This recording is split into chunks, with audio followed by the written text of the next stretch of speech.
Field Trips features real field stories told by real ASCE members.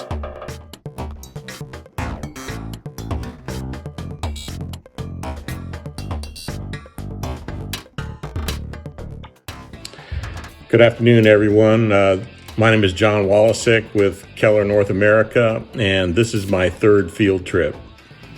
As our company wraps up a project in Wyoming at the Teton Pass landslide stabilization, where we are installing soil nailing and some micropiles to help stabilize that slide, I'm reminded of another project we did for the Wyoming Department of Transportation way back in 1997.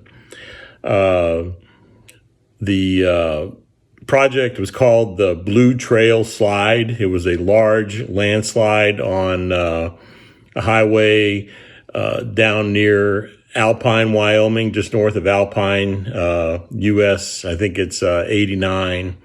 And the road had been built in the late 50s, and it was right above the Snake River. And they have a lot of snow, obviously, in Wyoming, and the snow melt in the spring always, makes the river get angry, and it undercuts the toe of the slope, and the slope would slide, and they'd have to go out and do repairs. Typically, they would add additional asphalt, etc. So this is way back in 1997. And we came up with a design that they liked for a micropile and tieback anchor wall. And it included 3 layers of micropiles in concrete caps with big tieback anchors, and then an MSE wall at the top so they could widen the road and give a flat space. The project was instigated by a fatality that occurred on the roadway. That got a lot of attention. And indeed, when we were there and doing some excavation, we found 20 feet of asphalt that had been paved pretty much every year, repaved every year, layer after layer. So it was a big problem and something that had been going on for a long time. This project was done with a concept that I don't think exists anymore. It was called partnering. Partnering was invented by the U.S. Army Corps of Engineers as a way for the owner and the contractor to get together, get to know each other, have regular meetings, and then prevent disputes that could end up in lawsuits. And I don't think it exists anymore. I think lawyers killed that. I haven't heard of anybody doing any partnering for a long time. So in 1997, we were having one of these partnering meetings. The project was about 80% complete. It was going very well. We were on schedule, and everybody was happy, except for one item. And that item was, in our bid, we included an overrun of cement grout for the micropiles and anchors, because we knew we were working in a fill slope that included talus and was porous and, voided, etc. And so we took a wild guess, and DOT agreed and came up with a quantity of 3,500 bags of cement grout, 94-pound bags. You get about a 1 cubic foot yield out of that, so 3,500 cubic feet. Well, it was taking a lot more than that, quite a bit more. And so during the meeting, which was attended by a guy named, I believe, Craig Jackson, who was the area engineer for YDOT, the resident engineer, I don't remember his name, Mike Hager, who was the chief engineering geologist, and I think maybe Mark Falk or James Dayhill was there as well, but and then myself and Ron Triplett, who worked with me at Keller. They brought that up, and I was kind of anticipating that, and Hardy had talked to my boss, Jim Henry, about it. And so I explained to them, hey guys, I understand, we were 4 times over that amount at that time, which is big overrun, obviously. But here's the way the world works. You buy a small quantity of stuff, it's a certain price. You buy a larger quantity, you hope to get a discount. So I think that's only fair.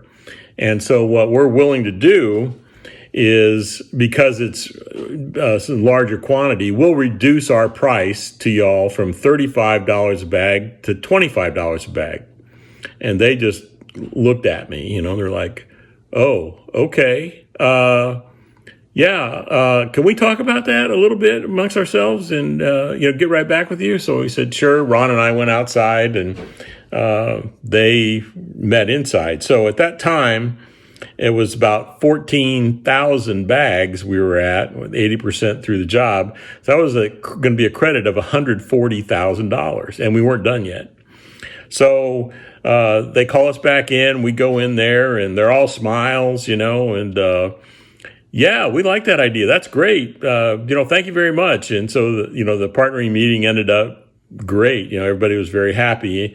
And indeed, in the end, we ended up going 17,000 bags over.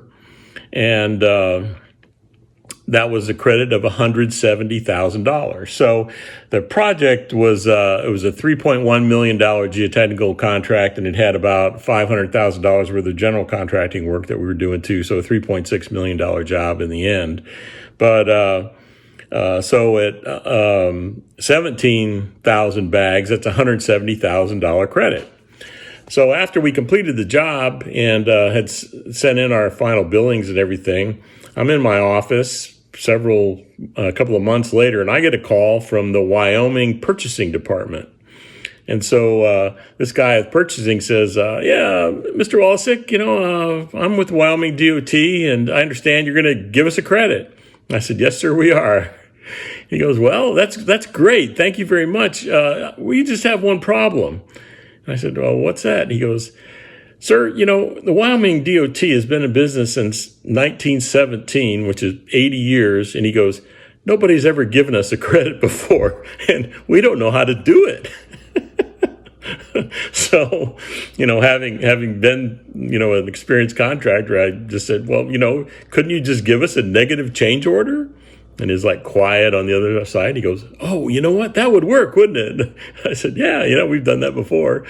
He's like, that'll work within our contract framework too. I can do that easily. I said, well, you send me a negative change order for $170,000 and I'll sign it. So he did that. That all worked out great.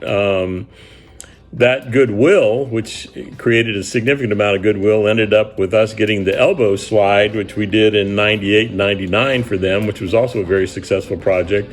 And now at the Teton Pass project way in 2024, which is also going very well. So I'm John Wolosick, and this is my third field trip. Thank you.